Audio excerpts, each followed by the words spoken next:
Okay. Please go ahead. Uh, Thank you, Dr. Kamesh Raju, for your kind words, and thank you, Rajiv, for nicely organizing this. And I must at the outset thank Dr. Ravi Chandran, President OSI, for inviting me, and also all the organizers for doing this tremendous job of arranging this conference virtually. So, so let me see if I can do justice to the topic which I have chosen. Uh, All right.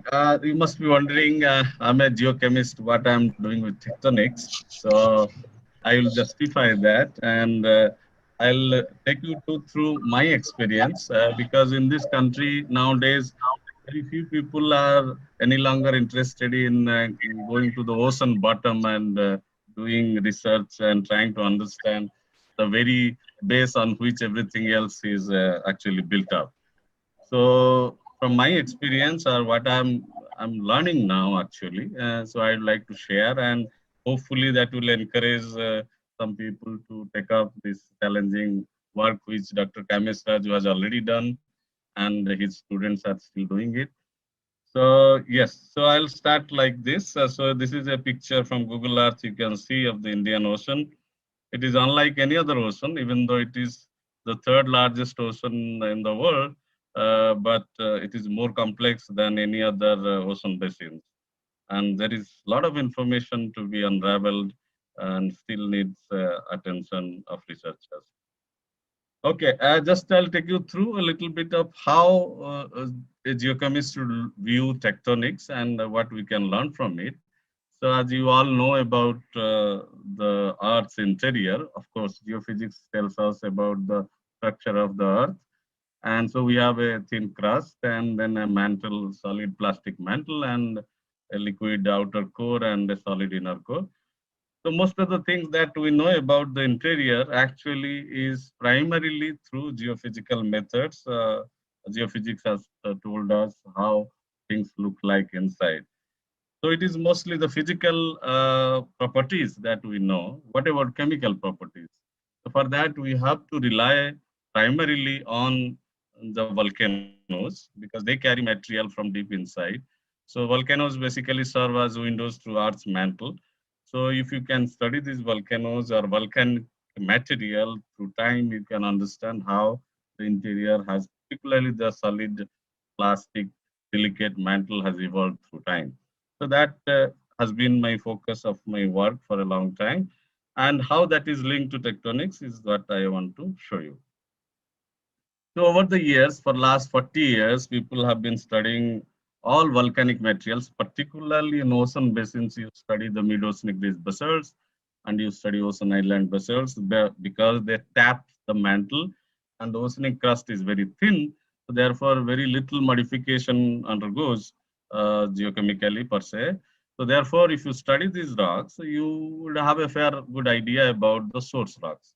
And therefore, studying these source chemistry with time, one may be able to understand the evolution or chemical evolution of Earth's mantle right from its birth.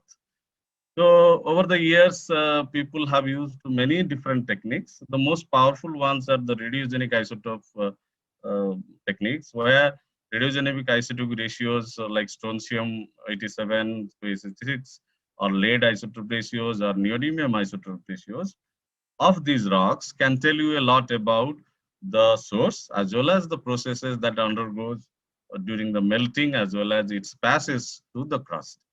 So if you see this tetrahedron, what you see, actually people have found out that Earth's mantle is not homogeneous. Let us put it that way.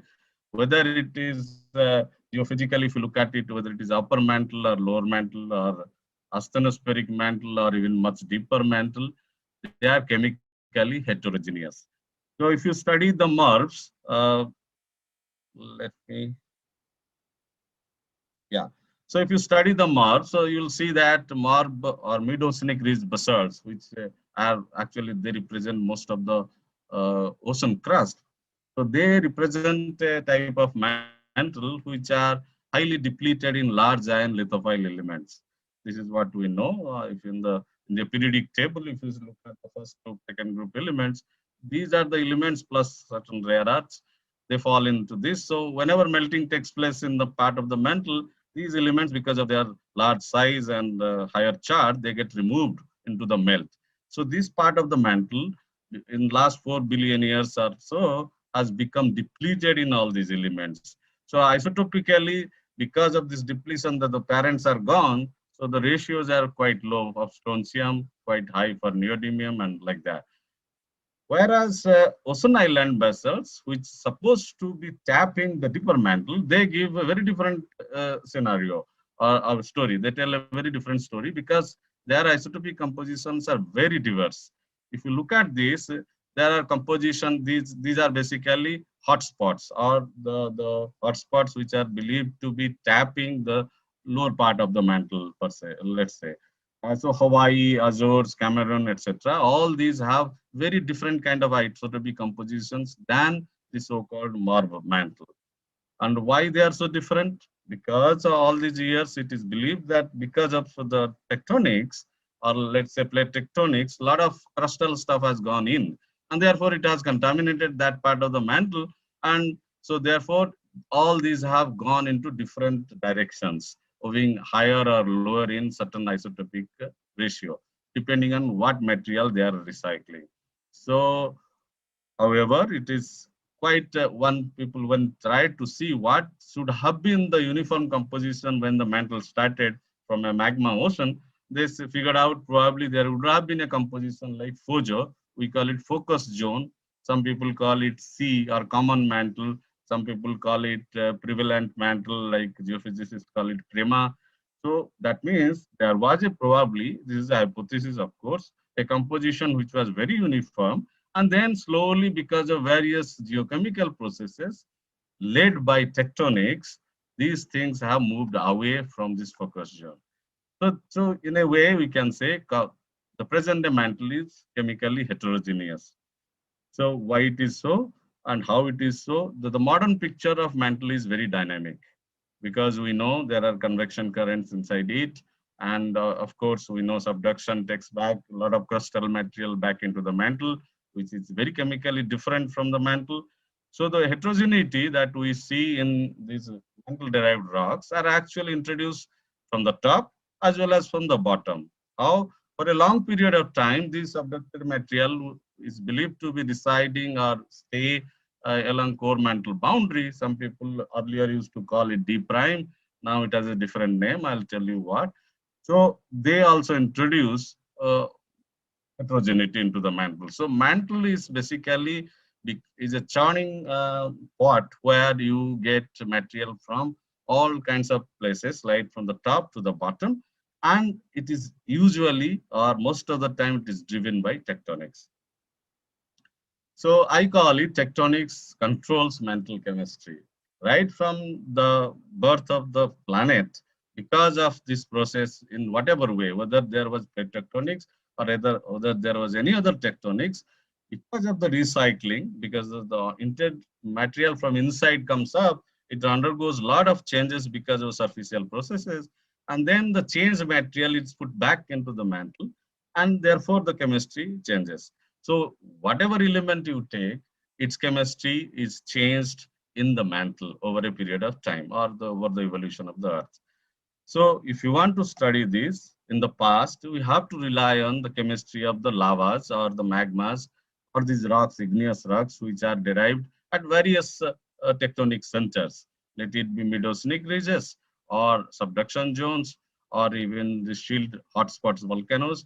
So they tap different parts of the mantle. They tell us about different processes, and most of these are actually driven by tectonics. So that is the point. So if we study these rocks, a geochemist can also talk about tectonics. That is the point. So geophysicists will directly employ their methods and try to understand the interior through various geophysical techniques, whereas chemistry, which also involves geochronology, because it is also part of geochemistry, because of the elements that undergo decay and all that.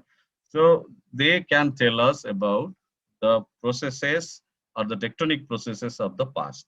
So we can use chemistry, geochemistry, and geochronology and try to understand the tectonics. Now, I'll give you a couple of examples how I have done this in the past. In a very modest way, I have done this because I was never directly working in ocean basins. So in 2012, when I was a postdoc in Hawaii, I got an opportunity to work on the Nazca Ridge and Easter Sea Mountain chain, which was believed to be a hotspot track, but it was not proven then in the South Pacific.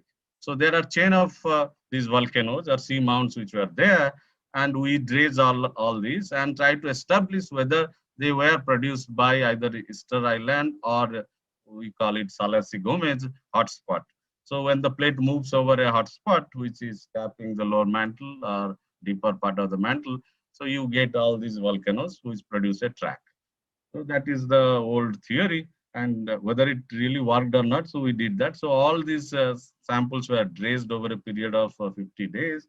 So I participated in the cruise, and we got the samples and dated them by argon. So as you can, so we tried to establish whether this part of northern part of the ridge or the chain called Nazca Ridge, and this one is called Easter Sea Mountain chain, whether they are actually related or not. And if that is related, so it will tell us about the plate movement as well and the rate of movement. So that we found out through age and distance from the source, let's say the Easter Islands. So this is an example how you can use geochronologies to establish spreading rate or half spreading rate for that matter. So 11 centimeter per year or 18. So here the speed was higher than this one. So all these things we could establish. Not only that, using isotope techniques or isotope tracers, we established that indeed the source of all these volcanoes was in one island. So that means it was truly a hotspot track. And there are a lot of other information that it gave us, but I am not going to discuss that. So all I'm trying to say, geochemistry, geochronology, of course, will tell you about the tectonics. Then another example where a long time back, I, along with Dr. Kanchan Pandey, who is now in IIT Bombay, we worked on Sylhet traps. So Sylhet traps were traps like Deccan traps, but much smaller in scale. And it was not dated. We didn't know. People believed that it is probably part of Rajmal traps. And whether it is linked to so-called hotspot of Kerguelen, that means Kerguelen hotspot in the southern Indian Ocean when it was active and the plate was moving on it. So it produced probably the 90th ridge. And in the beginning, it generated these flood basalts on the continent, which we call it Rajmal, Sylhet, and Bengal traps, because there are a lot of traps which are now in the West Bengal, in the Bangladesh, buried below the alluvium. So anyway, so we dated this, and not only that, there are many other volcanic activities or let's say magmatic activities associated with it, alkaline rocks, carbonated, etc. So a lot of dating we did, and we figured out that the emplacement of these things actually are co-eval with Rajmal as Bengal traps, and it happened between 116 and 107 million years ago. So, of course, we established geochemically that it is related to Rajmal traps. Not only that, it is related to the Kerguelen plume, if there was a plume. So, hotspot lavas of Kerguelen match with this chemistry of these basalts, pristine chemistry of these basalts. Not only that, we also found that this part of the mantle actually contains some recycled carbon in the plume head or in the plume. So this is interesting. I'll come back to this. In Indian Ocean, whether it is mid-oceanic basalts or whether it is ocean island basalts, they're very unique in the sense that they contain some kind of recycled material, which is derived probably from some ancient subduction which happened, and it could have happened much before the Gondwana land breakup. So that is a hypothesis. Anyway, I'll discuss that. So here is another example where you can use geochronology, geochemistry, and try to understand the past tectonics. So recently, last 10, 12 years, we have been working on Andaman Islands, so mainly trying to understand the evolution of this arc, particularly the Barren Island and Narcondam, and also trying to understand subduction zone processes. Dr. Raju has done a lot of work, and a lot of people from NIO have done this, but unfortunately, this work is not continuing. That is what worries me. There are a lot of information to be found out, and a lot of research is required. A lot of concerted effort is required, but unfortunately it's not happening. Anyway, so some small effort we tried. So we did some work. So we tried to understand the chemistry of these volcanoes, their evolution, etc. So what we figured out, I have listed all of them here. But what is unique about these arc volcanoes are that the Barren Island, which is currently active, it has a very pristine isotopic composition. That means it is tapping a mantle in a subduction zone. You expect that the mantle weights, which is the source of these volcanoes, should be heavily contaminated with the fluids that is derived from the subducting slab. However, it so happens, yes, it is coming from that. However, it has compositions, isotopic composition, very similar to what you would expect in a mid-oceanic ridge. For example, the Southeast Indian Marb, it is very close to that. Whereas Narcondam, the northern counterpart of this arc volcano, so it is to the north. It is a much evolved volcano. Not only that, it has a lot of crustal contribution. That means the subducting slab really heavily contaminated the source of these volcanoes, this volcano, Narcondam particularly. This could be one meaning. There could be another meaning that maybe because the crustal structure here is not very well known, as the physicists pointed out.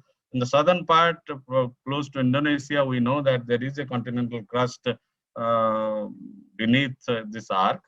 There are magmatic arc actually. And the north, extreme north, we don't know. At Barren Island, we kind of established that it is probably an oceanic crust, which is in which the Barren Island is sitting. But Narcondam, I'm still not sure. We either this evolved nature of lava could mean that there may be some little bit of continental crust there, or it could mean also that we have a significant amount of crustal contamination because of the subduction. Nonetheless, this work is still ongoing. We are still trying to figure out how to model this. And then there are certain things which I have written, and there is some interesting aspects like there are some dacite tephra we get on the Andaman Islands. We've dated them to be 0.7 million years. Unfortunately, there is no volcano here where you can relate it. We somehow related it to some volcano in Indonesia, but I don't think it could have come from there, considering the volume of tephra it is found on Andamans. So it appears maybe it has come from some evolved volcano, which is no longer on subaerial. So it is somewhere in the ocean basin in the Andaman Sea, which we have not discovered yet. That is my suspicion. So we have to find out if that is true. Then we are looking at another volcano or another arc, which could be a different arc than what we are seeing today. So there are many such interesting aspects one can understand through chemistry of lavas that are erupted on the surface. And a small work with, I don't know, the title is visible. Can you see the title? Can see the title. Yeah. So because I see all kinds of things. All right. So a nice, small, interesting work we did. So you might have known about mud volcanoes. So they are basically mud diapers which come and carry a lot of argillaceous matter like quartz and clays mostly, and they carry a lot of gases, particularly methane, and a lot of water. So on Andaman Islands, the Andaman Islands are made up of very old rocks. They are either Cretaceous ophiolites or Eocene age or slightly younger groups of sedimentary rocks, which are mainly turbidites. Now these are old rocks. So where from this marine organic matter bearing, thermogenic gas bearing, and ocean water bearing material is coming from? So we did a lot of work, including, so we studied the chemistry of the gases, we studied the chemistry of the water, and we are trying to publish the chemistry of the mud itself. So we figured it out that this mud is actually deriving from the slab itself.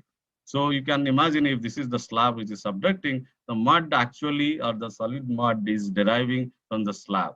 But it is not directly coming. Instead, it is forming some kind of melange, which is usually seen in accretionary subduction zones, so where you can have accumulation because of, particularly in Andaman, because of the oblique nature of subduction.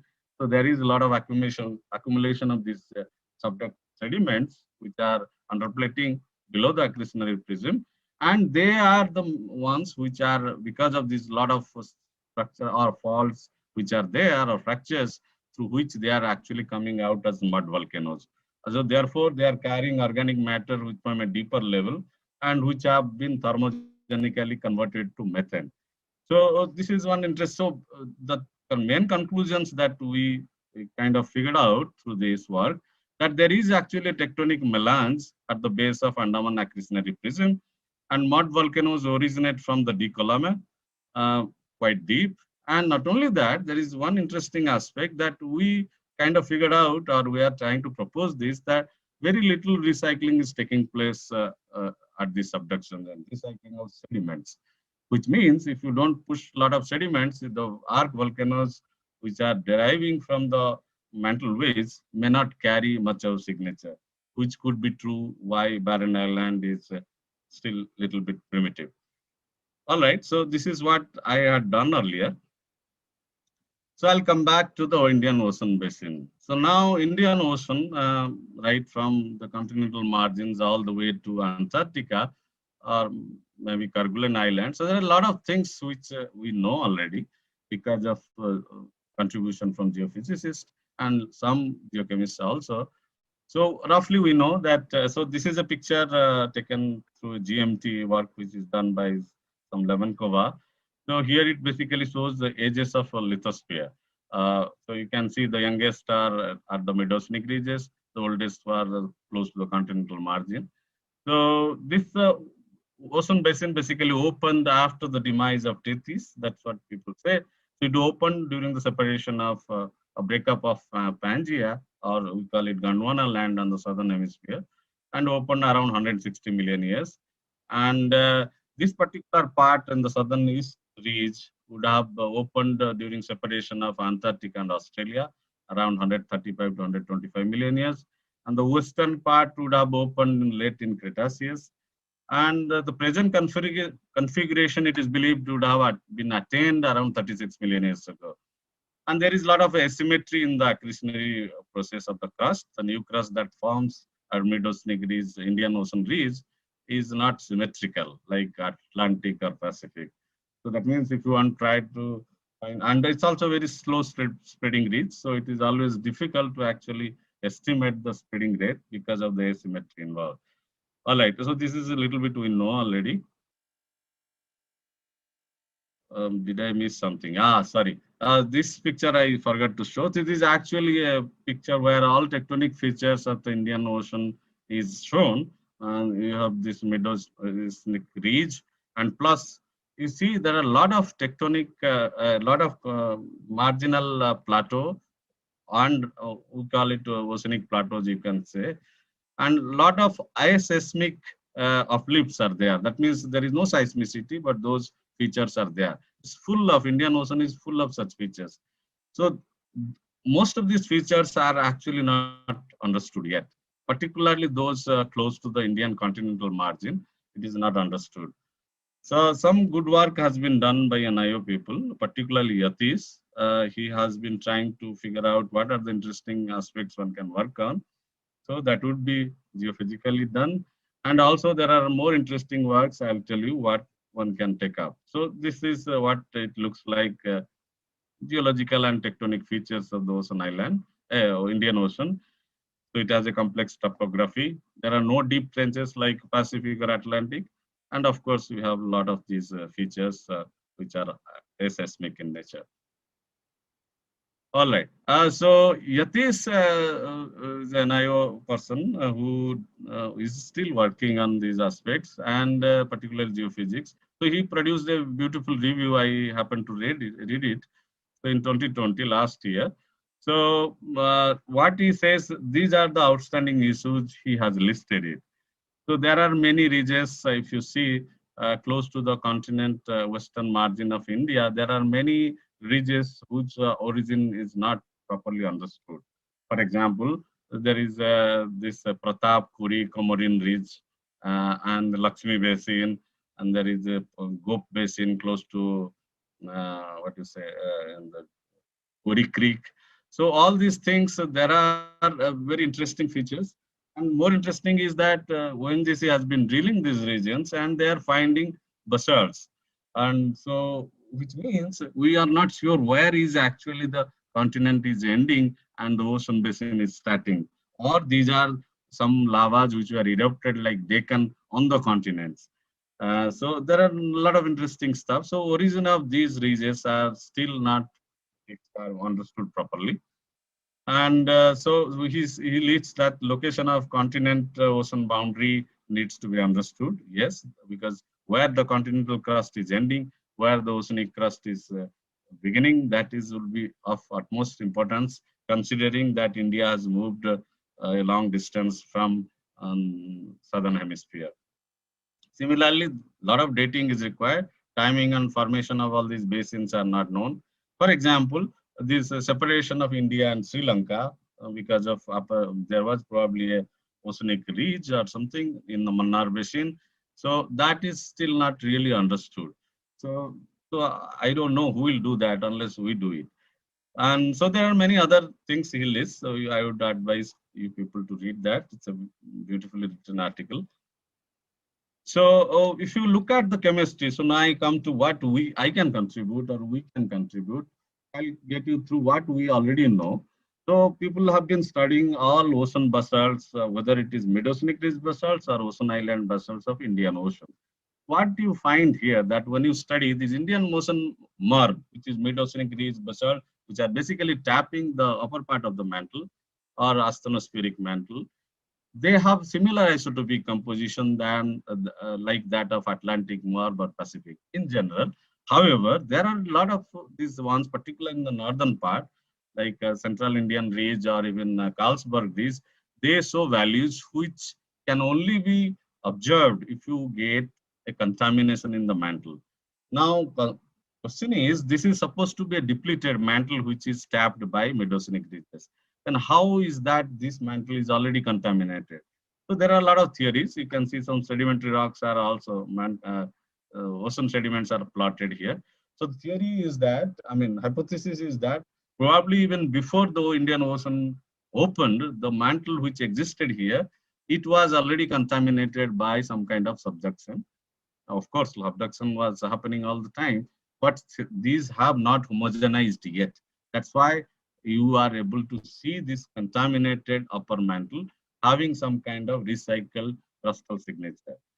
Recycled crustal signature is usually found either in the mantle wedge in a subduction zone, or you find them in ocean island basalts where the subducting slab may have gone very deep into the mantle and they are being tapped by deeper mantle plumes or hotspots. However, to have this kind of signature in mid-oceanic ridges, only in Indian Ocean MARB you see this. So this is very unique. All right. So if you look at, I'm not plotting all data for ocean island basalts. So ocean island basalts were studied by a lot of people over the years. So ocean island basalts in the Indian Ocean, when initially they studied, they found it to be chemically very different. In fact, it had similar composition like that of what you see in Indian Ocean MARB. That means it had a lot of recycled component. Not only that, it had something called Duple anomaly, which named after two people, Dupre and Allegre. So they saw that the composition, isotopic composition of basalts erupted at the ocean islands like Reunion or Kerguelen as a component which is very unique. Then over the years, people studied other. Yesterday, we have 2 more minutes. Yes, yes, I'm there. Right. So when they tried to figure it out how it is, and then of course very recently it was discovered that actually through geophysics they found that on the mantle and the core mantle boundary, earlier it was called D prime, now they found that it is actually there exists a large low shear velocity province. They call it LLSPV, and there are two of them. Just showing a picture of it. That means one is close below the African continent. The other one is below South Pacific. So what is this? This is probably, that's what they hypothesize, is probably where all the old subducting material has been accumulating over a period of time. So if you have subducted material not mixing quickly and they're forming some kind of let's say um, graveyard from which if there is a melting you are bringing up these ocean island basalts, they will like to give this kind of anomalous signature. So in Indian Ocean we do see that. However, it is slightly different in the other part. So nonetheless, so there are these interesting things to be observed. Okay, so geochemically or geochronologically, I have listed some interesting problems which I think are interesting to do. One of the biggest problem in Indian Ocean is because there are a lot of reef jumps and particular cons. Cons means magnetic anomalies which are giving you the dates of the ocean floor. They are not properly established because not all of them are dated and the tagging points are probably not that good, or there have been different tonic features which because of which all the signals are obliterated. So there is a proper linking which is required. And not only that, these hotspot tracks are need to be established properly. If they are really indeed tracks, for example, 80 degrees ridge, whether it's a hotspot track or something else. So there are many interesting questions I have just listed here. If you can, I mean, if anybody is interested, they should work on this. And I'm pretty sure we will be soon trying to get this, get into this kind of issues and try to resolve or understand the evolution of Indian Ocean mantle through time. Similarly, there are a lot of questions in the Andaman Sea. I am considering Andaman Sea is a different from the rest of the Indian Ocean because it has its own unique features. And there are many questions. I am because this place is very little studied except for Kamesh Raju and his group. And also geochemically, a lot of things are still unknown. So I invite everybody to get into this and try to resolve a lot of outstanding questions. Anything you pick up there is unknown. So a lot of work needs to be done. A lot of interesting things needs to be done because this is a very unique basin.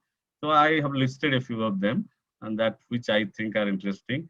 And if we can work and find out how these basins evolve, then we would have a comprehensive picture about the evolution of Indian Ocean Basin and its tectonics. So this is what I always, this is my slogan. There is a lot more information below the ocean bottom than what is above it, either in the sediments or below the sediments in the crust itself. So thank you very much for your time.